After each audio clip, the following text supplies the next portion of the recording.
They're actually called monocytes and granulocytes. I mean, you can forget that, it's a fancy term, but it's just like the video game, the little Pac-Man, and these little cells, these little Pac-Man guys are always going through the body, and they're looking for something called a pathogen.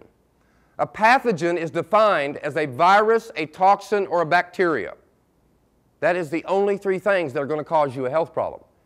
It's how your body reacts to them, or in some cases does not react, determines that diagnosable outcome. So let's say that, let's say you pick up a virus. Maybe that guy in front of you at the grocery store sneezed and you breathed. I mean, I hate it when that happens, but that's how we get stuff in us. Or maybe you got bit by a mosquito. Have you been hearing that? But anyway, you picked up a virus. However it got there, we don't care. It's just there. So these little Pac-Man, they're going through the body. When they find this virus, they grab it. They hold on to it. It's called phagocytosis. Fancy term. You can forget all that. It just means they grab it, they encapsulate it, they hold on to it. At that point, they send out chemical signals. It's kind of like a radio signal going out, you know, and those chemical signals are called cytokines. And they're just chemical signals that are sent out over these little, you know, sugar molecules that surround all cells in the human body. And those signals are sent back to the adaptive part of the immune system. It's kind of like dialing 911. And at that point, your body responds immediately by sending out what I call the investigators. It's kind of like the first squad car coming out to the house to see what the problem is. They're really called T cells, but you don't have to worry about that. It's just, you know, they come in and they surround and they encapsulate it and they communicate over their little sugar molecules. You know, what did you find? Well, we found a virus. Well, what kind of virus is it? And they communicate, you know, they determine what it is, what they need to do about it, and then they send chemical signals back to the adaptive part of your immune system over these sugar molecules, and at that point your body begins to produce what is called antibodies. It kills that virus. Now, I know we don't feel that happening, but I mean that's going on all the time. I mean your body's constantly fighting something. Well, let's just pretend here for a minute. Let's just pretend that all of these sugars are in your diet, and your body has been able to make this molecular chain properly. And let's just say that all those signals were sent and received, and they found the virus, and the signals got sent, and they came in, they identified it, and proper signals were sent, and the antibodies were produced, and now that virus is dead. Let's just assume that everything worked fine. And if you've missed everything so far, don't miss what I'm going to tell you right now, because this is the key to this technology. Once the body has successfully dealt with that virus or that bacteria or that toxin, there's another group of cells within the immune system that are called suppressor cells. And they do just that. They shut the system down again. It's kind of like, okay, Ed, you've done your job. Quit beating up on that guy. Come on, let's go. We'll go back and clean him up later.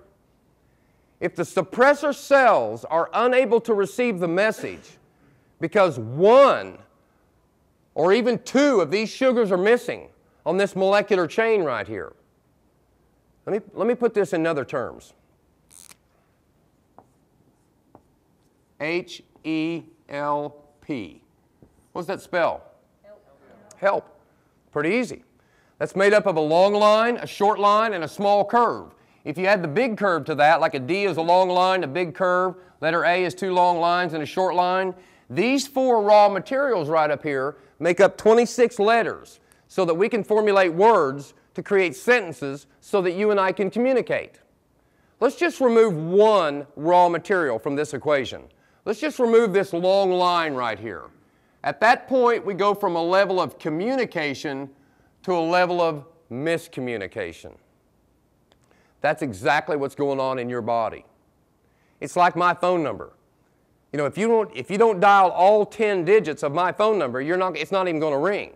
It's got to be exactly my phone number. If you're one number off, it's not the guy next door. It might be the wrong area code and be somebody in Iowa somewhere.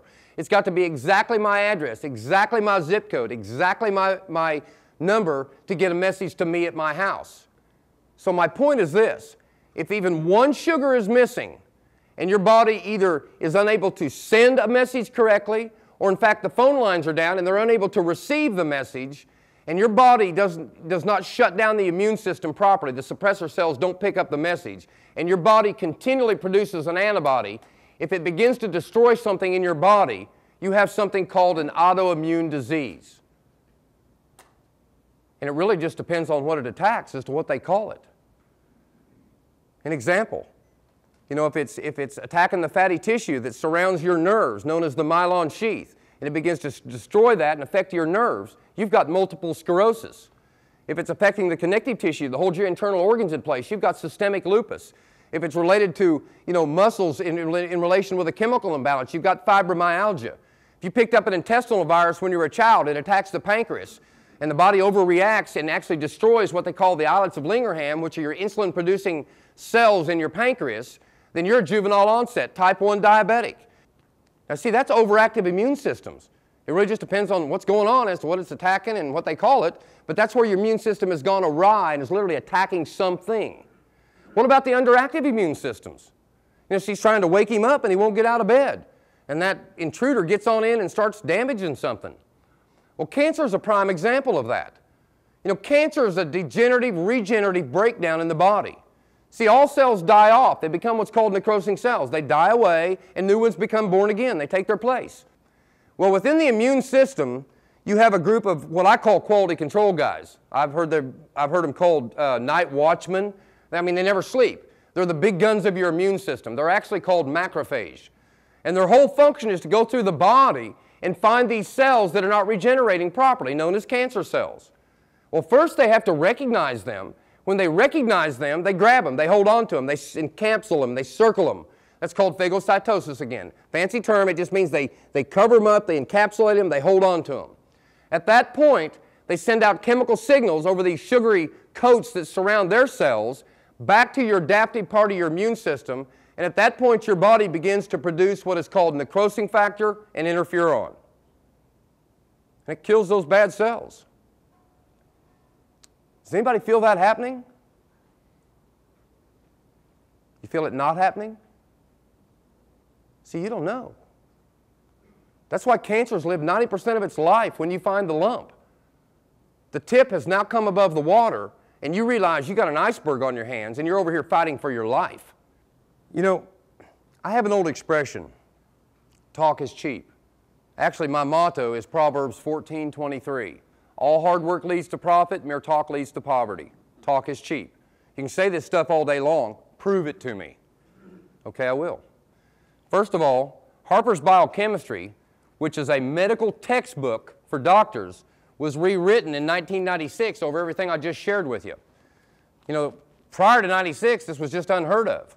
But chapter 56, the 24th edition, published in 96, talks about glycoproteins and lists these 8 sugars.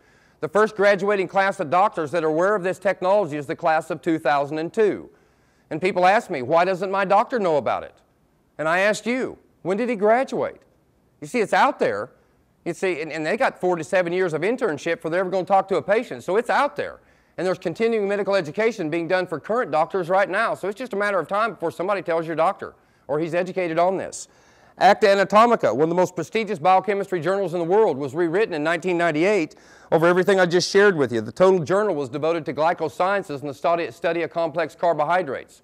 They did not know in 1998, when they published this journal, that one nutraceutical research and development company worldwide had filed 96 patents on this technology.